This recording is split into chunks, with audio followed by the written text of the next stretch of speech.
but I definitely hear the noon hour. But I don't know if that's the same with the 1 hour. Okay. Hopefully they will flip it because I'm dialed at the drop. If you ask them to do it, that'd be great, because otherwise they'll come out of me, I'll be blank stare. The blanks too. Okay. Thanks, brother. Aaron or Sally? I'll give you a day to do some stuff.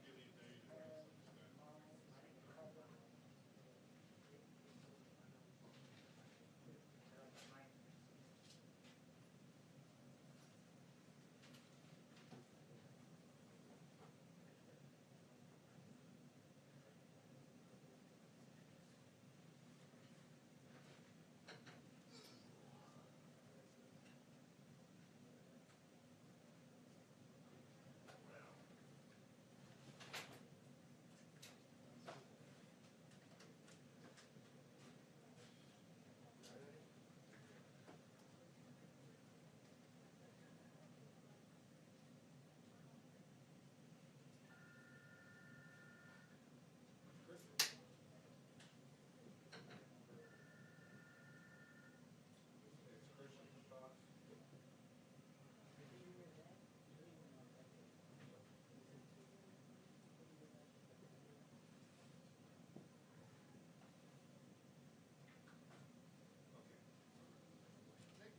run for something else. Run for something else. I'm gonna go take 6. We have a folder here, unless that's frozen.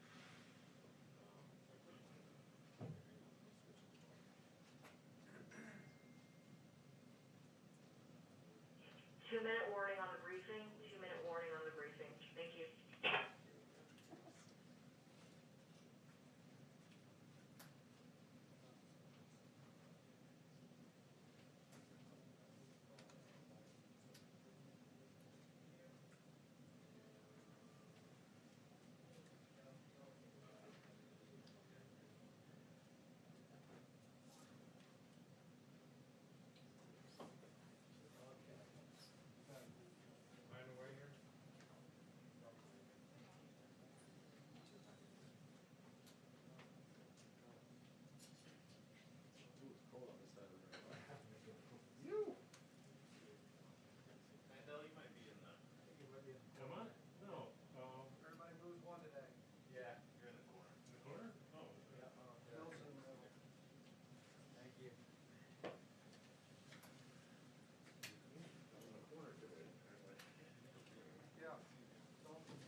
Good afternoon. As part of our administration's efforts to increase transparency and introduce all of you to the policy experts who are leading the President's initiatives, we're joined today by Domestic Policy Advisor Susan Rice, who will be talking about the racial equity executive order that the President will be signing this afternoon. She's kindly offered to stick around and take some questions. I will, as usual, play the role of bad cop when it's time for her to go. So with that, I'll turn it over to Susan.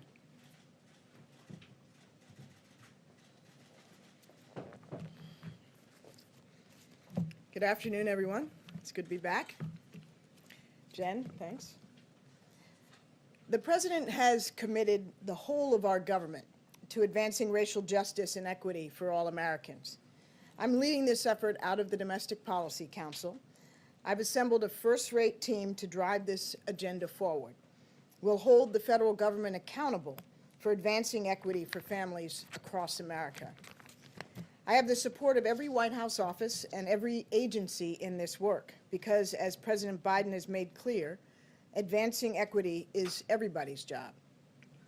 Tackling these challenges, though, is personal for me. I'm the descendant of immigrants from Jamaica and enslaved Americans. My grandparents and my parents are beneficiaries of the American dream, and so am I. My family's story is a remarkable one of the march towards greater equality and opportunity. But for too many American families, systemic racism and inequality in our economy, laws and institutions still put the American dream far out of reach. Today, the average black family has just 1/10 the wealth of the average white family, while the gap between white and black in home ownership is now larger than it was in 1960. These long-standing inequities are compounded by the converging crises we face as a nation.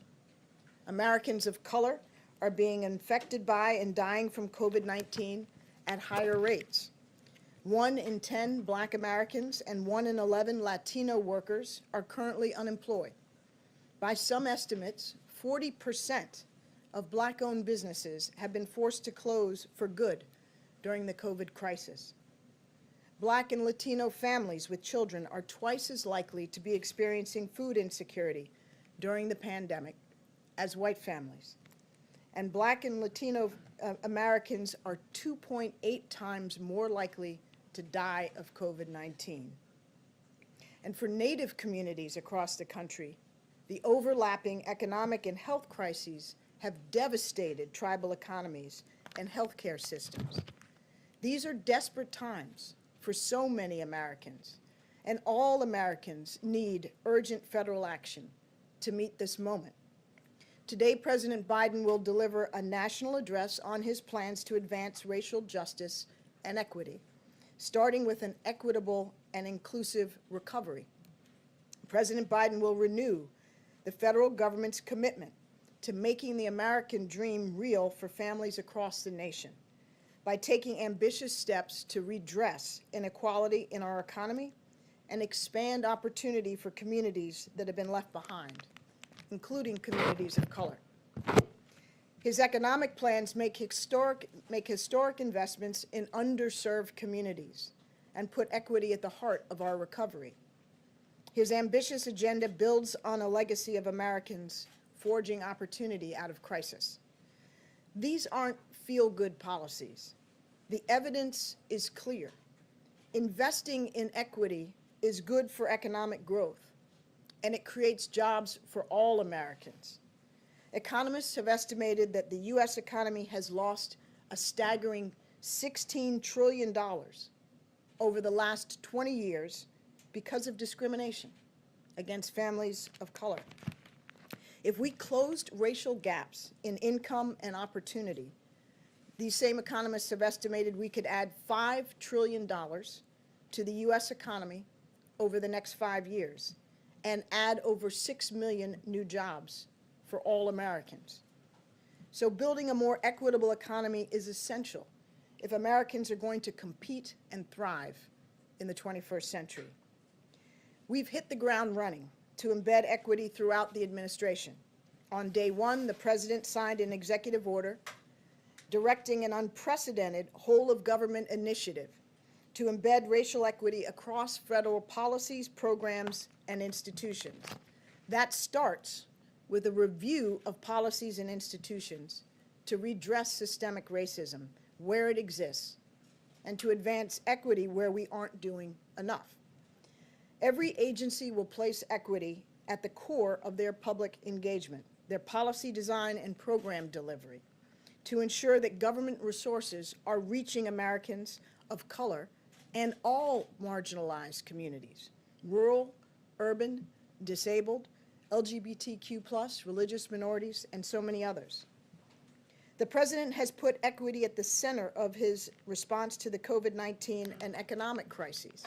His executive orders signed last week deliver rent relief, student debt reprieve, and emergency food assistance to families across the country, helping all Americans, including Black and brown families who we know are being hit hardest by this crisis. And he took steps to make our broken immigration system more humane and secure. He restored the integrity of the census so that our constitutionally mandated accounting of every person in the United States is fair and inclusive.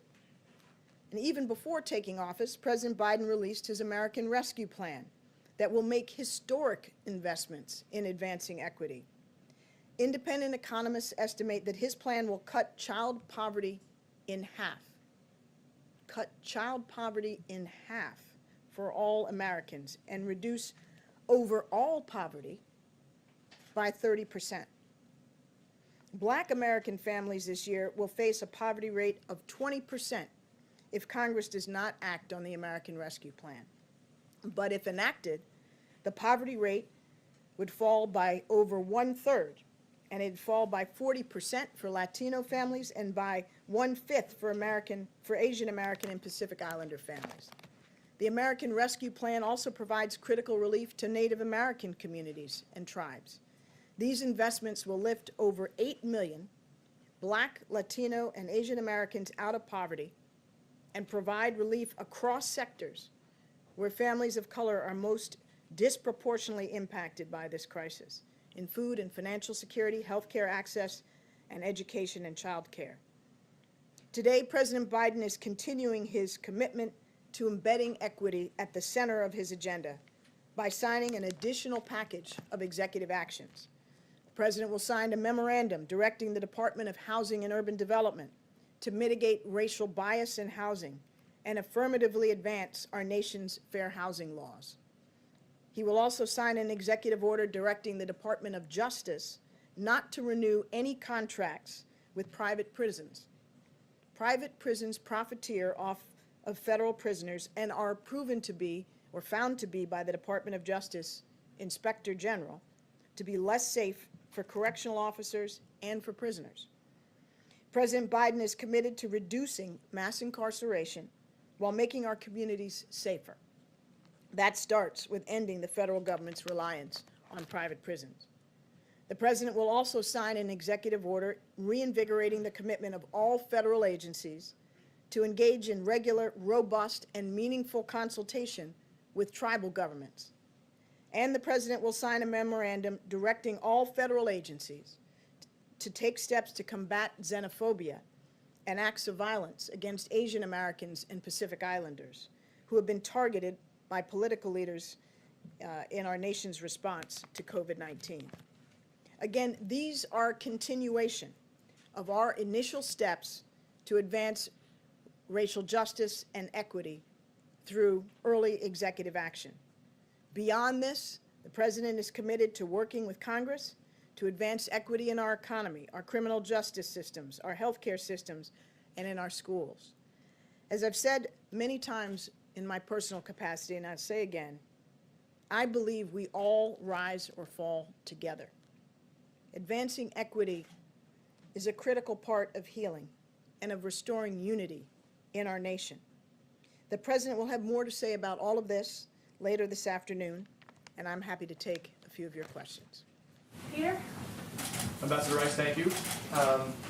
You speak about communities of color right now that are disproportionately impacted by the pandemic, of course. They're also less inclined to have faith in the federal government response to the vaccination process. So what specifically, I'll follow up with others, but what specifically is being done right now for communities of color to convince them it's okay to get this vaccine?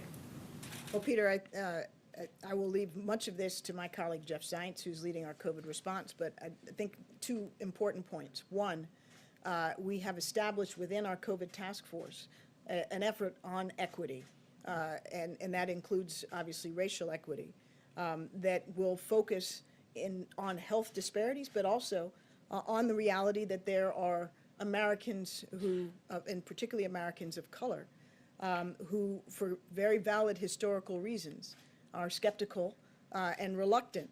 And a large part of what our colleagues on the COVID task force are doing, this is the second part, is reaching out directly through targeted campaigns to get to those very communities where the skepticism is highest.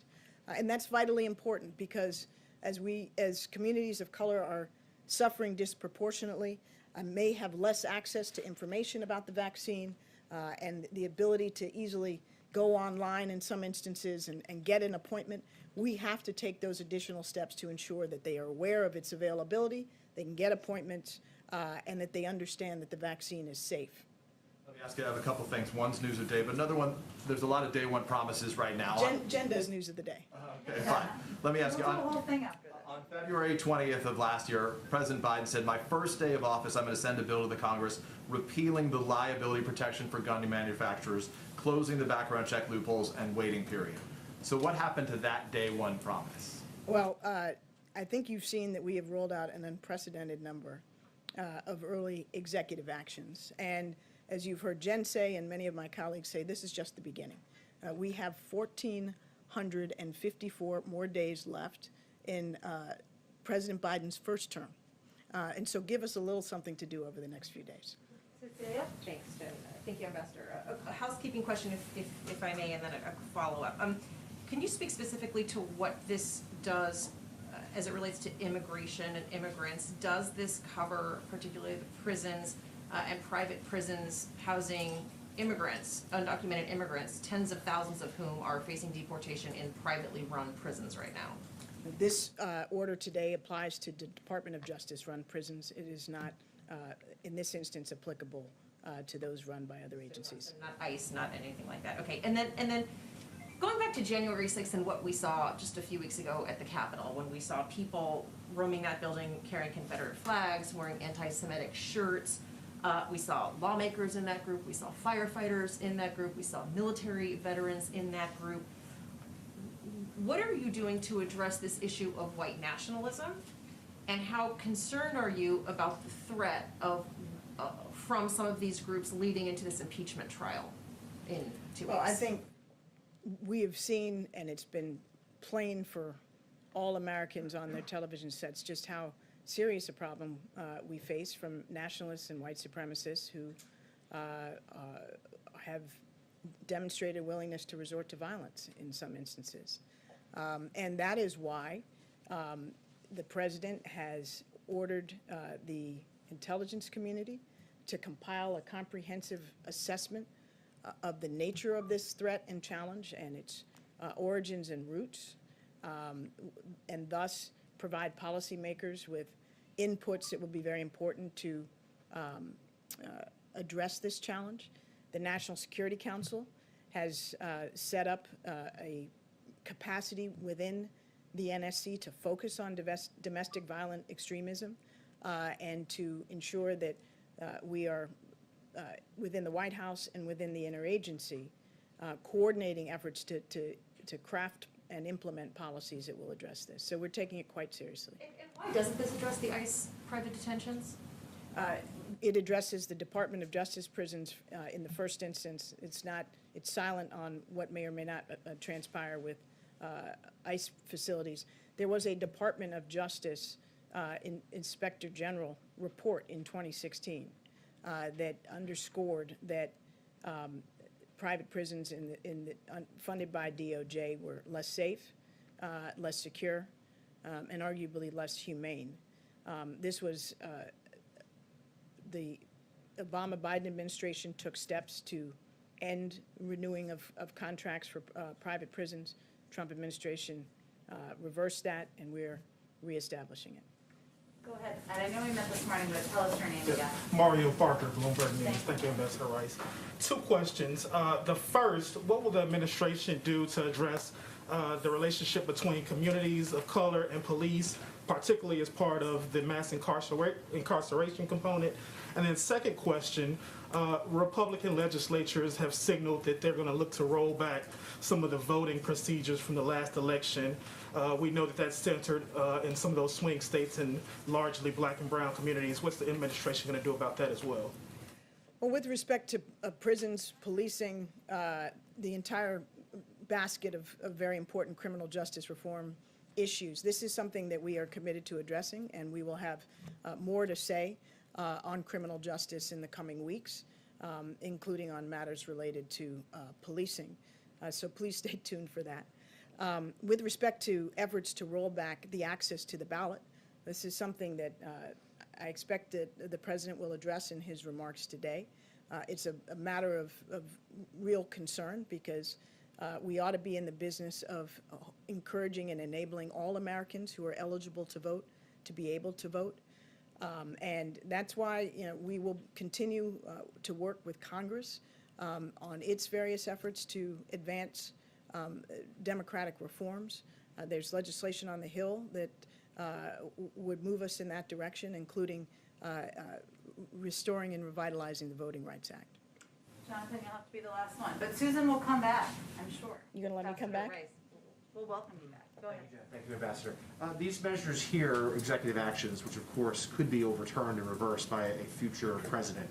Can you talk about what steps could be taken to codify these, to make them permanent, whether it's private prisons or other measures, so they could not be undone by a future president? Yeah, well, Jonathan, as you know, to codify something and make it lasting in law requires that Congress, both houses of Congress pass it and that the President sign it.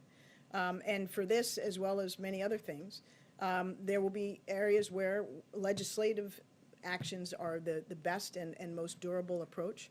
There'll be some instances where in advance of legislation or efforts to achieve legislation, it's wise to take executive action. So I don't think we should assume that by doing something by executive action, where it may also be appropriate to seek legislation, that we wouldn't do it. We have a very full legislative agenda. The President's first priority is enacting the American Rescue Plan, as well as getting our nominees confirmed, and we'll be focused in the next few weeks on that. Thank you, Ambassador Rice. Thank you, Jen. Thank you, everybody.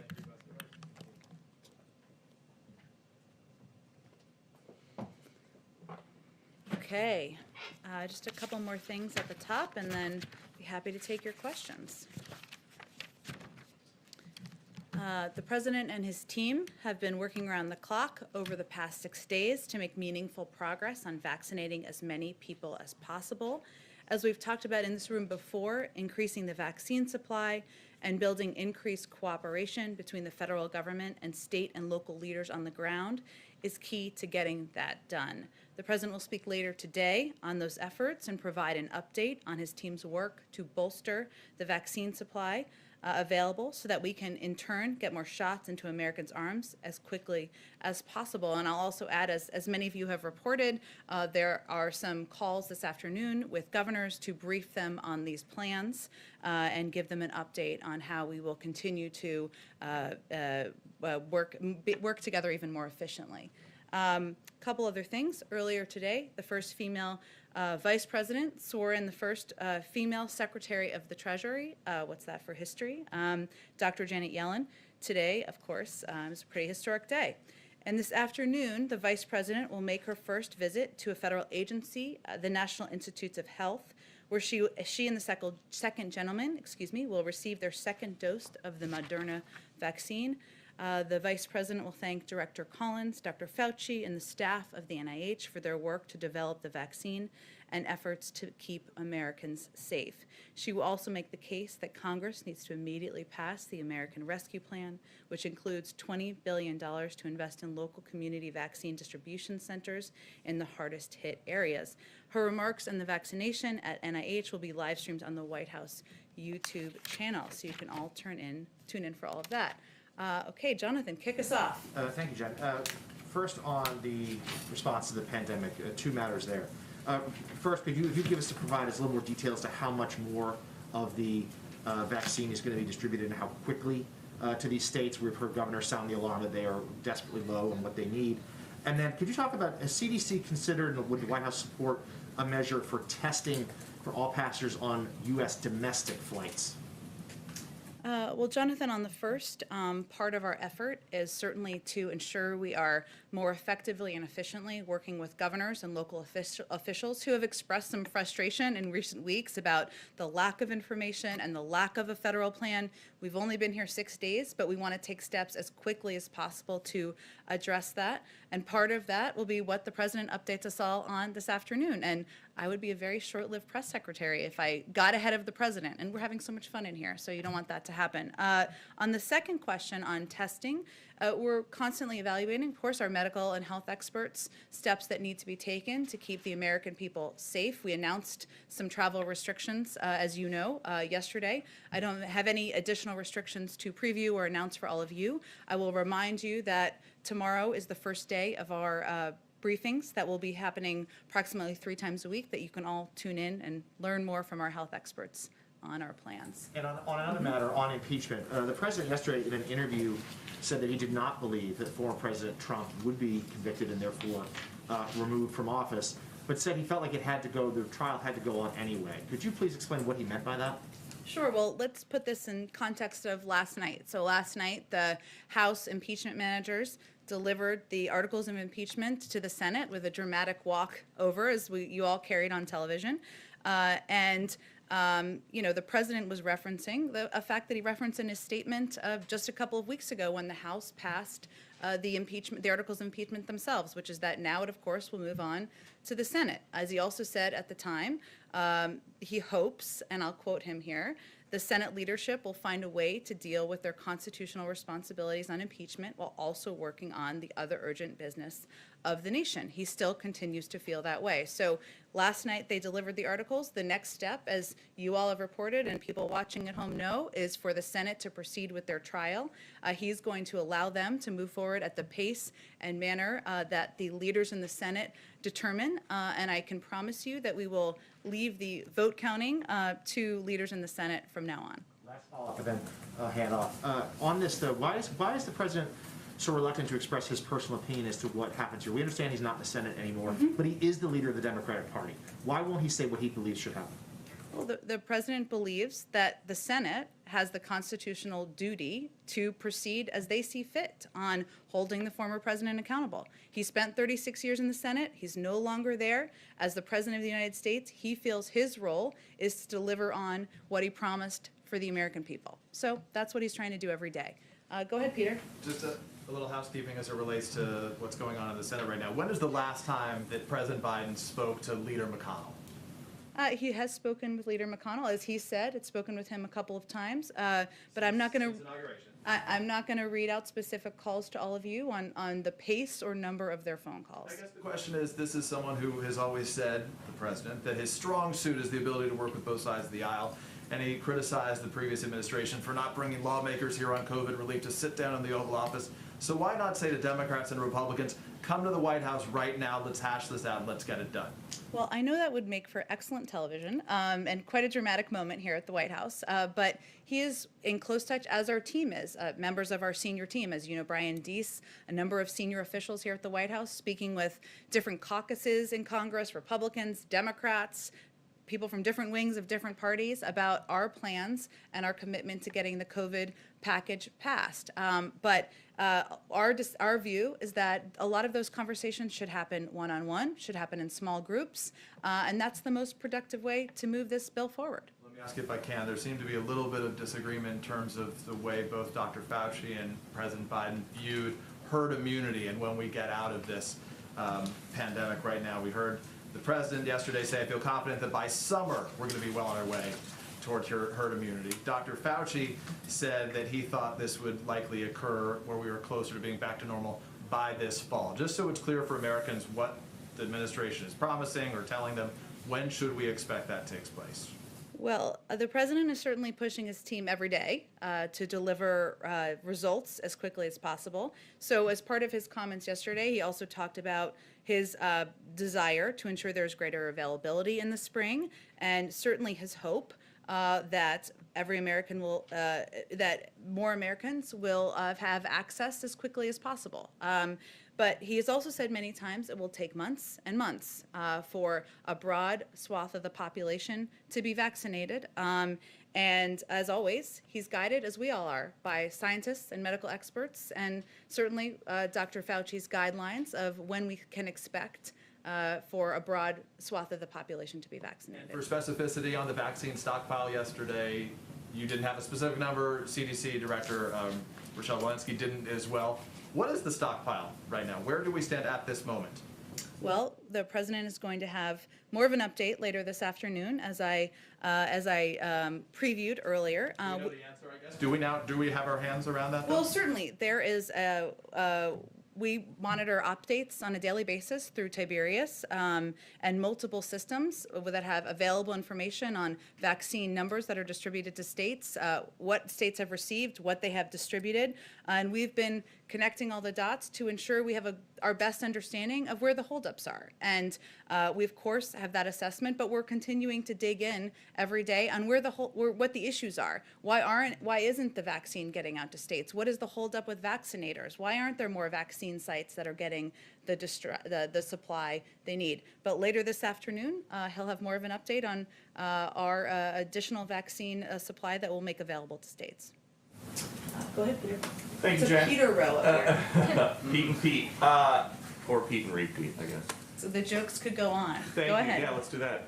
So there are some reports that FEMA is now planning to reroute up to $10 billion in money that could be used to combat COVID-19 right now, to preemptively combat climate change by building seawalls and elevating flood-prone homes.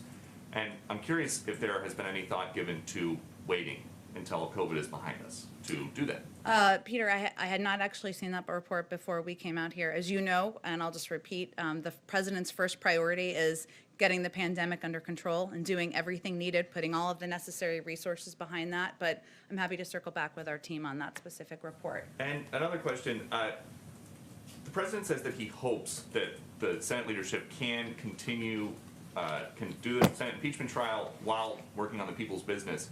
What if they can't? Well, as president, you always have to be hopeful, of course. That's your role as a leader, to push leaders, push Democrats and Republicans to make more progress. But, you know, I think what the president will continue to do privately in his conversations with members of Congress, Democrats and Republicans, and publicly, is make the case for the cost of inaction. I think he doesn't feel that the Democrats and Republicans in Congress have the space and the time to wait, that there's an urgency that the American people are going to continue to push members who are representing them on. And so I don't think he feels there's an alternative other than them to move forward with urgency. And then just one more. The riots in Portland and the violence in Portland recently, there was some discussion earlier about the January 6th rioters being reviewed by the DNI as domestic violent extremists. Are the rioters in Portland also being viewed through the same lens, or is that something different, as the White House sees it? I think you and I talked about this yesterday and conveyed that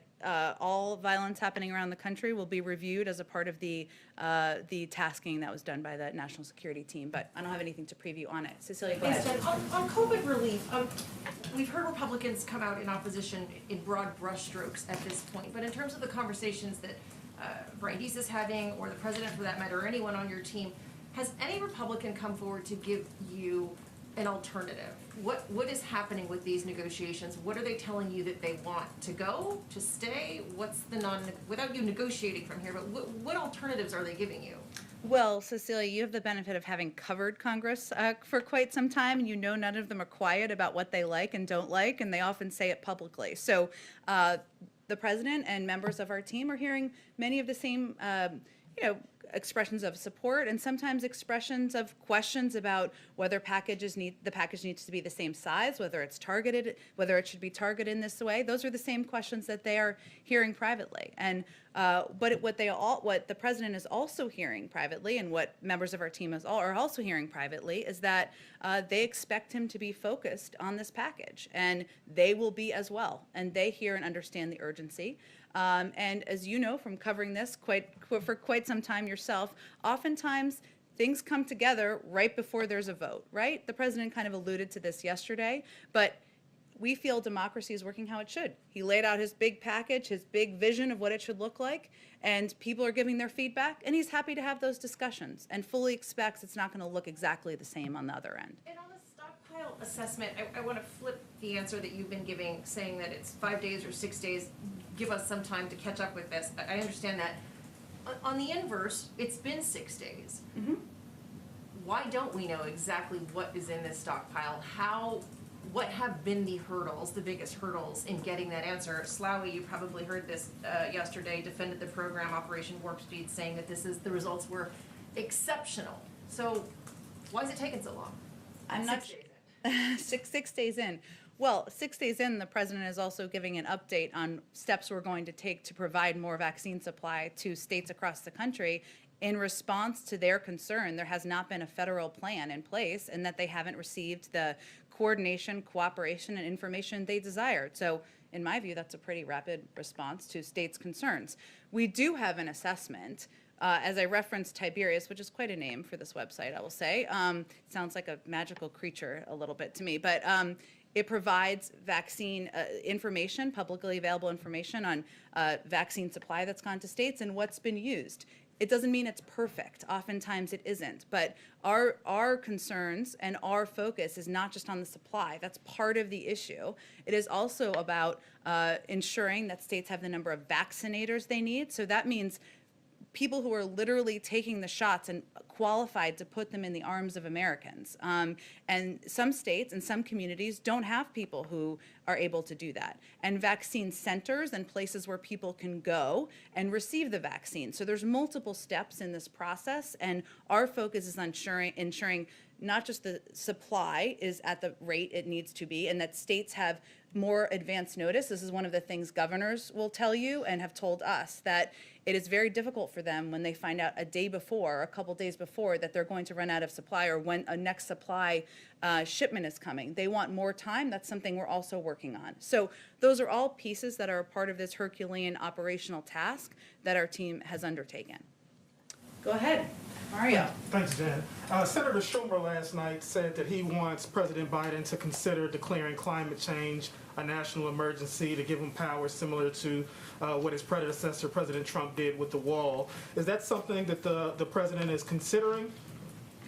Well, the president has long said it is one of the 4 crises that he believes are central to the presidency and central to his time as the commander-in-chief and the president of the United States, addressing the threat of climate.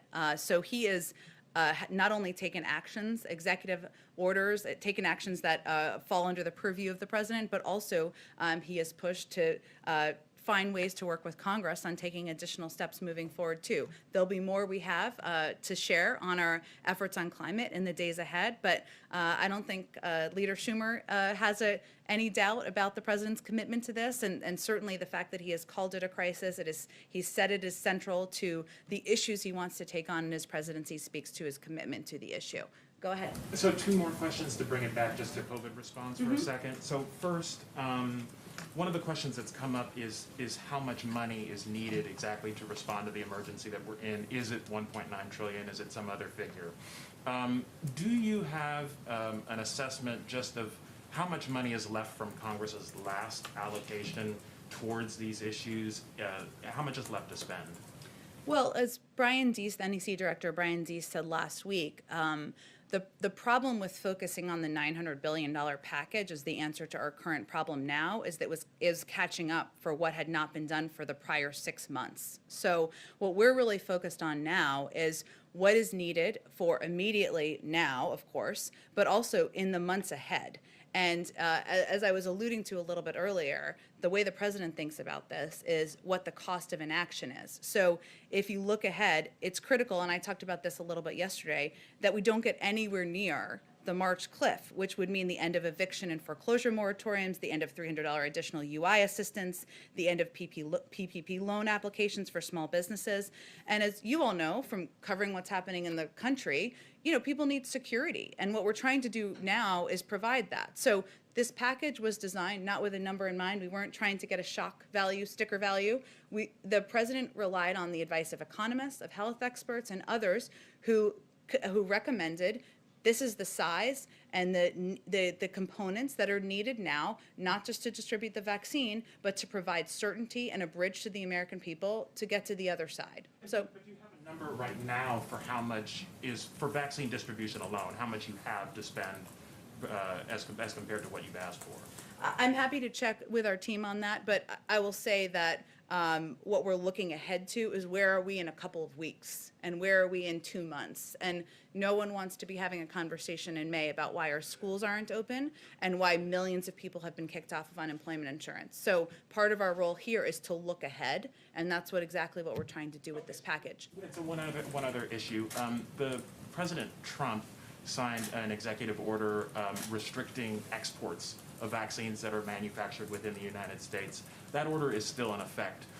First of all, what is your assessment of exactly whether drug manufacturers are able to send these vaccines overseas? Can they do that under current law? And two, will you take any action to reverse that executive order?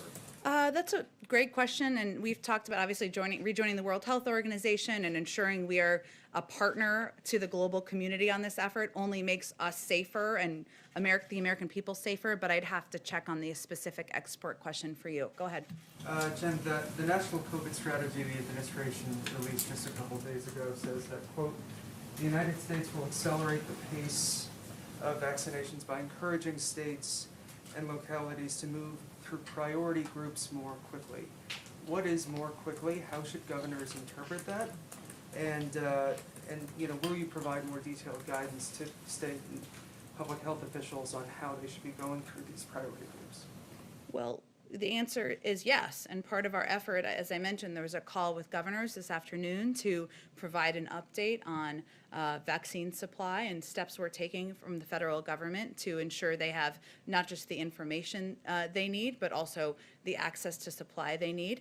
And in terms of the pace, the guidelines will of course be publicized by the CDC. They have their first briefing tomorrow. We'll see if they have an update on that. But really what we're all trying to endeavor to do is ensure that we have not just more supply, but more vaccinators, as I noted, more people in communities who can vaccinate, more centers and locations that can provide these vaccinations. So all of those components will lead to expediting. We're not asking states to do this on their own. In fact, we are trying to reset and be partners here in a more effective way than we've seen over the last 10 months. Health officials seem to be recommending now double masking. Is that something that the White House would like to see? I've seen some of those reports. I haven't seen that come officially from the CDC, but again, I'd encourage you to ask them that question tomorrow, and I'd refer to them for any new guidance on that front. Go ahead. Hi, regarding the Defense Production Act, what is the timeline for ramping up production of supplies, specifically the specialized syringes, and has the administration been in talks with any specific companies or manufacturers? It's already been invoked and underway, so those discussions and efforts to ramp up production are already underway. They started as of less than 24 hours after the president signed that executive order and made that announcement last week. I don't have any specific companies, I don't think, to kind of preview or read out for you, but I'm sure we can follow up and see if there's more specifics to provide on the specific companies. Department of Defense considering plans to deploy military, National Guard to help with the vaccinations, be those vaccinators in communities that are underserved? Well, certainly the government, across the government, everyone is going to play a role in COVID and addressing COVID and getting the pandemic under control, but in terms of their specific plans, I would send you to the Department of Defense. On behalf of the radio pool, Sure. The administration's, this is for a reporter who can't be in the room, what are the administration's plans for Guantanamo and restarting military trials for detainees, one case announced last week. I don't have anything new on that. I'm happy to follow up on that for you as well. Go ahead. I just wanted to circle back to Peter's question. So Dr. Fauci on Fox today went back to quoting that 100 million doses in 100 days number. So did the president misspeak when he said the new goal is 150 million shots in 100 days yesterday? Or was he operating under some new update that he got? The president didn't actually say the new goal is. The president said, I hope we can do even more than that. And that is certainly, of course, his hope. He is continuing to push our team to get as many Americans vaccinated as quickly as possible. That's why we set the bold goal of 100 million shots in the arms of Americans in 100 days to begin with.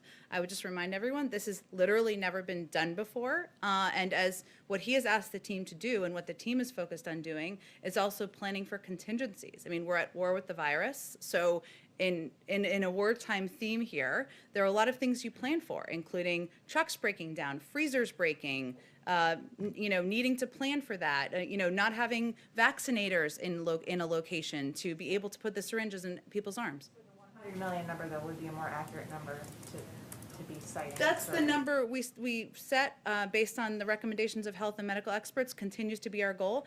But does he want to beat that goal? Of course he does. Of course he does. But again, it is a goal that was set with contingencies we need to plan for in mind, and he's going to continue to push the team to meet that goal and go beyond it. Go ahead. I wanted to ask the ambassador, but I didn't get a chance to, which is in terms of the racial equity goal, does the White House support overturning Small Business Administration language that prohibits people with records from accessing PPP relief? It's something that on the Hill has the support of Portman and Cardin.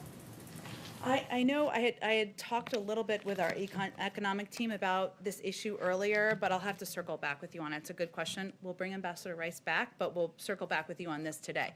Yamish, go ahead in the back. Hi, I have a couple questions. First is, David Kessler said that most Americans would not be vaccinated until the third or fourth quarter of this year. He said that last week. President Biden spoke and said that we could possibly have herd immunity as early as this summer. That's the difference of a couple months. I'm wondering if you could reconcile the difference there and talk a little bit more about when herd immunity and most Americans will be able to be vaccinated. Well, it's sort of similar to what Peter asked a little bit earlier, but what the president is of course pushing his team to deliver results.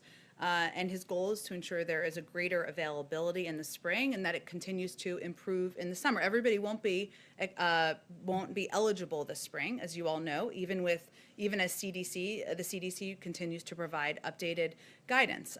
But he would certainly defer to health and medical experts and obviously the guidance of Dr. Fauci on when we may be at the pace of reaching herd immunity. But, we will continue to update as more progress is made, what the goals look like.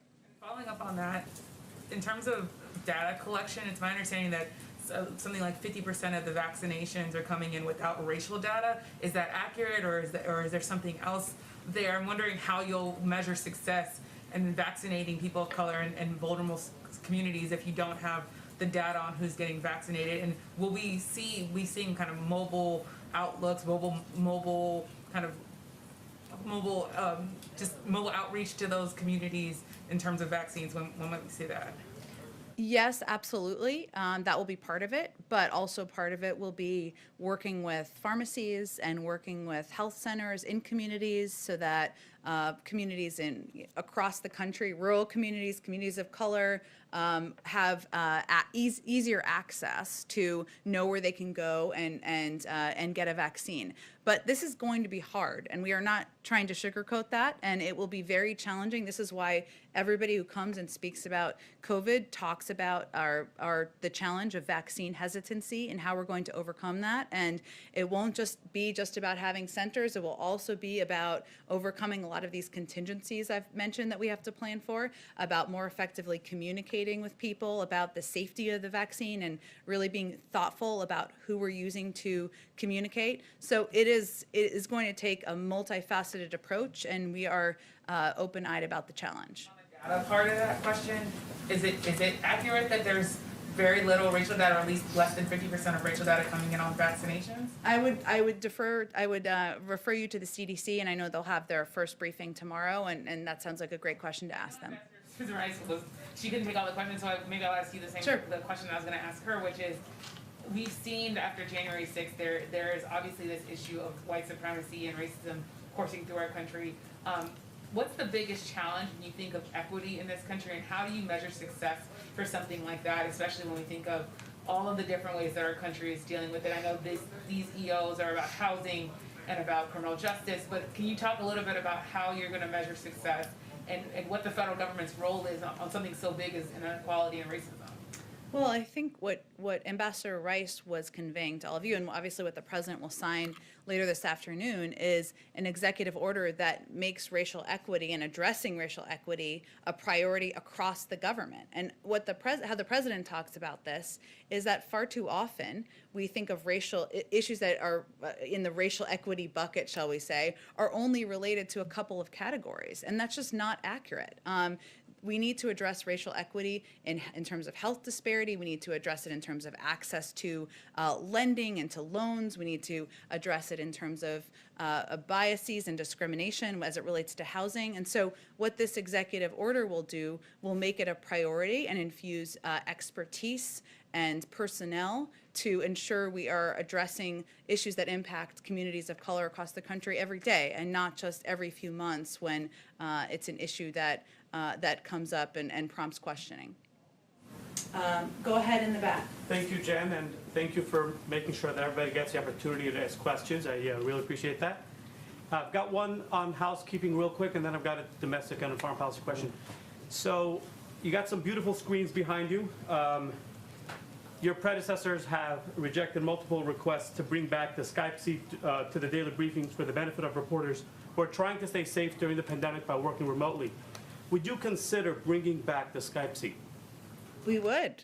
I will say, people don't usually realize this, but there's normally about 60 people in this room. I think that's the right number. That's certainly something we would be happy to have in this room. And I think all of you would too, because you're asking questions on behalf of your colleagues.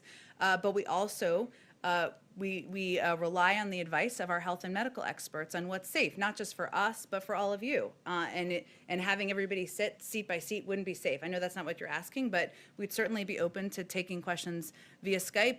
I took some questions on Twitter the other day. We're going to try to take some questions from the American people that they ask on YouTube. And so we'll continue to look for ways to not just bring back the daily briefing, but to take questions from more reporters and people. Okay. During the campaign, this is the foreign policy question. During the campaign, Mr. Biden had said that he would give benefits to the Palestinians, but he didn't specify anything that he would ask any concessions. So the question is it the belief of this administration that the Palestinians don't have to make concessions to get funding or a consulate? Well, I think I've talked about this particular issue enough in my old days at the State Department to know I'm going to defer to our national security team and the State Department and Jake Sullivan on any more specifics. Obviously, the president's view continues to be that a two-state solution is the only path forward, and that continues to be the position of his White House and administration. Finally, this is on behalf of a colleague who's not able to be here today due to social distancing. Does the president believe he can attain unity with the 74 million Trump voters while urging his allies in the Senate to hold an impeachment trial after his predecessor has already left office? Well, the president's belief is that he was elected by 81 million Americans, in part because they believed that he was somebody who could help bring the country together, unify the country around addressing the crises that we face. And when he talks every day, nearly, about getting the pandemic under control, putting people back to work, he's not just speaking to people who voted for him. He's speaking to all of the American people, including the 74 million who didn't vote for him, and certainly addressing the pandemic, ensuring that people don't worry about the health and safety of their grandparents, of their sisters and brothers, getting kids back to school. That's not a partisan position. That's a leadership position, and one he's taking because he wants to make sure he's delivering for all of the American people. Go ahead, all the way in the back. I'm Marek Volkowski from Polish Radio. The president spoke with Chancellor Merkel yesterday. But the readout from the phone call doesn't mention Nord Stream 2, the pipeline from Russia to Germany. Have they discussed this particular project, and what's President Biden's position on Nord Stream 2? Is he determined to use all the tools he has, like sanctions, to stop the project? Well, I don't have any more for you on the particular readout, but I can convey that we continue to believe, the president continues to believe, that Nord Stream 2 is a bad deal for Europe. We're aware that the previous administration imposed new restrictions on activities related to the pipeline under the National Defense Authorization Act, and we will be reviewing those measures. And so he looks forward to continuing to consult with our European partners on this issue, and if there's more to share on his conversation with Chancellor Merkel on it, we will certainly circle back with you more directly. Let me just get to everybody. Go ahead. Thank you, Jen. This is just following on from Yamish's question earlier. We heard the president yesterday say that anyone who wanted to get a shot would be able to get one by spring, and that we would be well on our way to herd immunity by summer. I'm wondering how we can make those projections, and we don't know what the national stockpile is, when the CDC director says that supply won't increase until March, and when we're still having these enormous distribution problems in the different states. Well, let me first start by saying, as I started the briefing conveying, the president will have more to say on our vaccine supply and also assistance and cooperation that we will be doing with the states later this afternoon. So we'll have an update on that. And as I also noted, we do have a sense. There is Tiberius, my favorite word of the day, a website that has available information on not just the vaccine that is available in states, but what has been distributed. So what I was conveying, and I think what a number of our medical and health experts have been conveying, is that we've been here for now 6 days. I'll at a certain point stop saying that, but less than a week is not that long a period of time. We are assessing every day where the holes are, where the gaps are, what the holdups are. It's not just supply, it is beyond that. It's also having the number of vaccinators we need, the number of vaccine distribution sites we need. Those are all issues, if you talk to any governor, that they will say are challenges to getting the vaccine in the arms of the American people.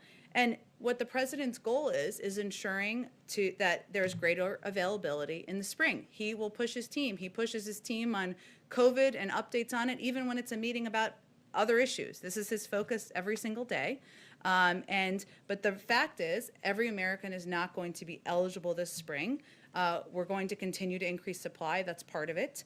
And he has said many, many times it's going to take months and months for a broad swath of the population to be vaccinated. But he would, if he were standing here today, one, he'd be a lot taller than me, but he would say he will defer to health and medical experts to give their assessments on when we can reach the point of herd immunity. Peter, go ahead. There is a report now that the chief financial officer of Florida has sent a letter to the International Olympic Committee that Florida would like to host the Olympics if Japan next year is uncomfortable because of the pandemic. Is a Florida Olympics in 2021 something you can see the White House supporting? Wow, well, that's a lot of steps that need to take place. And I don't know the entire process of the Olympics, but I would certainly send you to the U.S. Olympic Committee and the International Olympic Committee first on what their assessment of that offer is, and certainly, of course, what their assessment is of Japan's preparedness for the Olympics. Go ahead right here. Jen, on contingencies, if these COVID vaccines need to be tweaked or changed because of these emerging variants, how is that going to complicate your rollout effort? Well, Dr. Fauci spoke to this a little bit last week, and I expect this will be one of the lines of questioning with our health and medical experts when they have their first briefing tomorrow. And they have spoken to both assessments that have been made about the efficacy of the vaccine, even with the new variants, and how they are evaluating what the efficacy will be moving forward. This is something that they will continue to look at through a medical and health lens. So I don't think I'm going to have a new update or assessment for you from here, but it's something they're looking closely at, and the president will continue to encourage them to be as honest and straightforward with the American people as possible. Just one unrelated question. One of President Trump's last acts was to grant protective status to Venezuelans who are in the United States. I believe that still stands. Can you give us an update on your position on that? Sure, let me see. Let's see. Well, the overriding goal of the United States is to support a peaceful democratic transition in Venezuela through free and fair elections.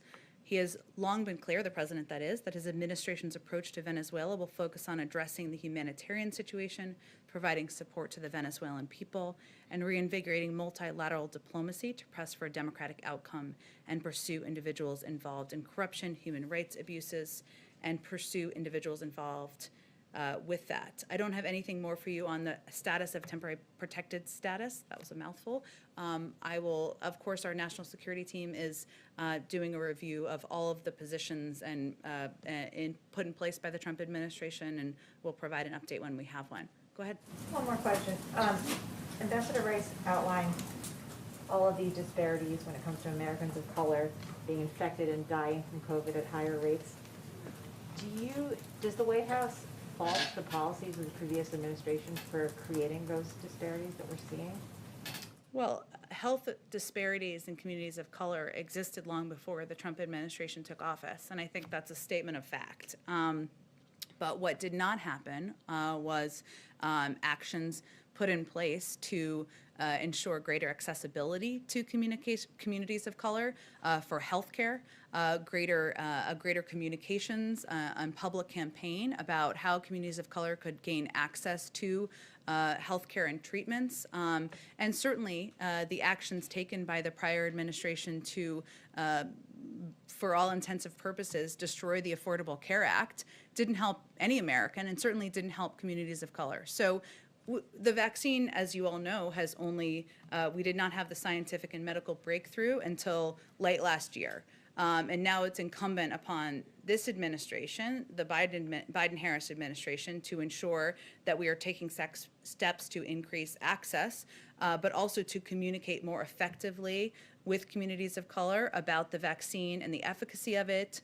And that certainly is a primary focus. That's one of the reasons why Dr. Marcela Nunez-Smith is leading a COVID task force and is a pivotal part of the COVID team. And I will say, from being on the transition, she wasn't a person who was, aside from by reputation, but she wasn't known by then President-elect Biden previously, but he was so impressed with her as a member of the COVID advisory task force that he felt personally it was important to have her as a pivotal member of the team to address exactly this issue. Okay, go ahead. Yeah. Last one, says Jonathan. Thank you very much. If I can ask a follow-up, I'd appreciate it. The Trump administration granted waivers to Arkansas and other states to require work for some Medicaid recipients. That was challenged in the court. The court struck it down. The Trump administration pushed it to the Supreme Court. It's pending there. Does the Biden administration support these waivers, oppose them? Are they going to argue for it, against it? What's the position of the administration? Well, I would certainly send you to our Department of Justice, my Department of Justice colleagues, to speak to anything related to a legal case. I will say that President Biden does not believe as a principle it should be difficult for people to gain access to health care, and he's not been supportive in the past and is not today of putting additional restrictions in place, and he's spoken about that publicly too. And then if I could follow up, yesterday former President Trump endorsed Sarah Huckabee Sanders for governor of Arkansas in 2022. Where does President Biden stand on that particular race, and how high is this on his list of priorities? Wow, how high is the Arkansas Republican gubernatorial primary on the president's list of priorities? Not high. I can confirm for you, I'm not running for governor of Connecticut in the future, so I'm here to confirm that for you as well. I don't expect he will get involved in this race, but also politics is not front and center for his mind in general at this point in time. He's focused on getting the pandemic under control. Okay. Jen, who leads the governor's call today, just for clarity? Who's leading the governor's call today? Who's leading the governor's? The president won't be on it, so who is leading? Jeff Zients will be one of the health officials, or one of the, I should say, policy officials who's on the call today. There may be others, but he's one of the primary leaders of the call. Governors obviously participate. I believe so, yes, exactly. Okay, last one, I'm breaking Jonathan's rule, but since you're new here. That President Biden has spoken to President Putin. Can you give us an update on the nature of their call? What came up? Well, the call, I can confirm for you, the call was scheduled. The call has happened, I believe, since I have come out here. So we will, of course, be putting a readout of the call out. But since you gave me the opportunity, I will just convey to you that he called President Putin this afternoon with the intention of discussing our willingness to extend New START for 5 years, and also to reaffirm our strong support for Ukraine's sovereignty in the face of Russia's ongoing aggression, and also to raise matters of concern, including the SolarWinds hack, reports of Russia placing bounties on United States soldiers in Afghanistan, interference in the 2020 election, the poisoning of Alexei Navalny, and treatment of peaceful protesters by Russian security forces. His intention was also to make clear that the United States will act firmly in defense of our national interests in response to malign actions by Russia. But we'll have a readout for you, I assume sometime early this afternoon. Thanks, everyone. Thank you, Jen. Mario, thank you.